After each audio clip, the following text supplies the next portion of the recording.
10 سال کی خلافت کے بعد حضرت عمر دنیا سے چلے گئے، لیکن ان کے وفات کے صرف 3 دن بعد حضرت عثمان مسلمانوں کے نئے خلیفہ بنے، جو ایک بڑے صحابی ہونے کے ساتھ ساتھ دنیا کے سب سے امیر لوگوں میں سے بھی تھے،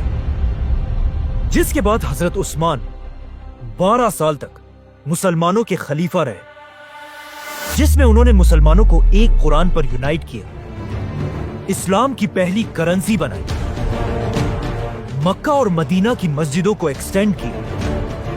جو آج تک جاری ہے۔ لیکن خلافت کی سب سے پہلی اور بڑی بغاوت بھی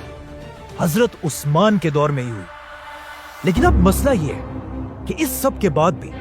لوگ باقی 2 خلیفاؤں کے بارے میں تو بہت جانتے ہیں، لیکن حضرت عثمان کے بارے میں لوگ بہت کم جانتے ہیں۔ حالانکہ حضرت عثمان کی سٹوری بہت ہی انسپائرنگ ہے، کیونکہ حضرت عثمان خلیفہ بننے سے بہت سال پہلے مکہ کے کسی عام گھر میں نہیں، بلکہ مکہ کے سب سے رچ خاندان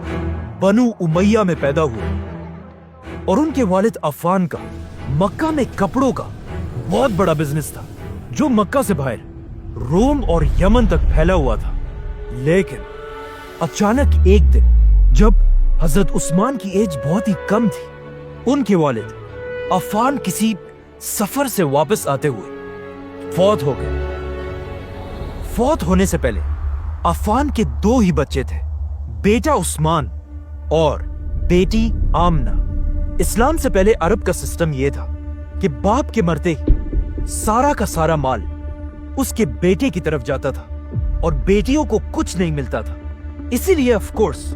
عفان کا پورا بزنس اور سارا مال بہت ہی کم ایج میں حضرت عثمان کو ملا، جس کی وجہ سے بہت ہی کم ایج میں حضرت عثمان مکہ کے سب سے امیر لوگوں میں سے ایک بنے۔ اسی لیے مکہ کے سارے جوان لڑکے حضرت عثمان کو ایک رول ماڈل کی طرح دیکھتے تھے۔ اتنا زیادہ پیسہ ہونے کے بعد بھی حضرت عثمان نے مکہ کے باقی شہزادوں کی طرح ایک عیاشی کی زندگی گزارنے کے بجائے اپنے خاندان کے بزنس پر فوکس کیا اور اسے ایک انٹرنیشنل بزنس بنایا۔ اپنے اسی بزنس کی وجہ سے حضرت عثمان مکہ میں اتنے فیمس ہوئے کہ مکہ کی مائیں اپنے بچوں سے کہا کرتی تھی کہ میں تم سے اتنی محبت کرتی ہوں جتنی قریش عثمان سے کرتے ہیں۔ اب جب حضرت عثمان مکہ میں اپنے کپڑوں کا بزنس کر رہے تھے، وہاں ایٹ دا سیم ٹائم ایک دوسرے آدمی کا بزنس بھی بہت تیزی سے آگے بڑھ رہا تھا، حضرت ابو بکر رضی اللہ تعالیٰ عنہ۔ اور یہی سے ان 2 گریٹ صحابہ کی دوستی شروع ہوئی۔ ناؤ جب حضرت عثمان کا بزنس مکہ میں اپنی پیک پر تھا، ایگزیکٹ اسی ٹائم مکہ کے ایک غار میں رسول اللہ صلی اللہ علیہ وسلم پر پہلی وحی نازل ہوئی۔ آپ صلی اللہ علیہ وسلم کے گھر والوں کے بعد سب سے پہلے اسلام ابو بکر رضی اللہ تعالیٰ عنہ نے قبول کیا، اور اسلام قبول کرتے وہ سیدھا اپنے دوست عثمان رضی اللہ تعالیٰ عنہ کے پاس گئے اور انہیں بھی اسلام کی طرف لے کر آئے۔ حضرت عثمان، جنہیں مکہ کے جوان اپنا رول ماڈل سمجھتے تھے، ان کا اسلام قبول کرنا پورے مکہ اور اسپیشلی ان کے خاندان بنو امیہ کے لیے ایک بہت بڑا دھچکا تھا، کیونکہ حضرت عثمان کے بعد سب کو اس بات کا پتا تھا کہ اب مسلمانوں کو پیسوں کی زیادہ کمی نہیں ہوگی، کیونکہ حضرت عثمان بنو امیہ کے پہلے اور اکیلے شخص تھے جنہوں نے اپنے خاندان کے خلاف جا کر اسلام قبول کیا تھا۔ جب آپ صلی اللہ علیہ وسلم مکہ میں لوگوں کو اسلام کی طرف بلانے لگے تو پہلے لوگوں کا خیال تھا کہ محمد صلی اللہ علیہ وسلم یہ سب کچھ صرف اپنے خاندان بنو ہاشم کو پروموٹ کرنے کے لیے کر رہے ہیں، اسی لیے لوگ اسلام کو صرف ایک قبیلے کا ریلیجن سمجھتے تھے۔ لیکن اچانک ایک دن قرآن کی ایک سورت نازل ہوئی، سورہ مسد، جس میں اللہ نے مکہ کے سارے لوگوں کو چھوڑ کر آپ صلی اللہ علیہ وسلم کے چچا ابو لہب اور اس کی بیوی کے لیے بہت ہی سخت الفاظ یوز کیے، تاکہ ان آیتوں کی وجہ سے سب کو پتہ چل جائے کہ اسلام کسی خاندان کے لیے نہیں بلکہ پوری دنیا کے لیے ہے۔ لیکن اب مسئلہ یہ تھا، جس چچا کے بارے میں قرآن کی یہ آیات نازل ہوئی تھی،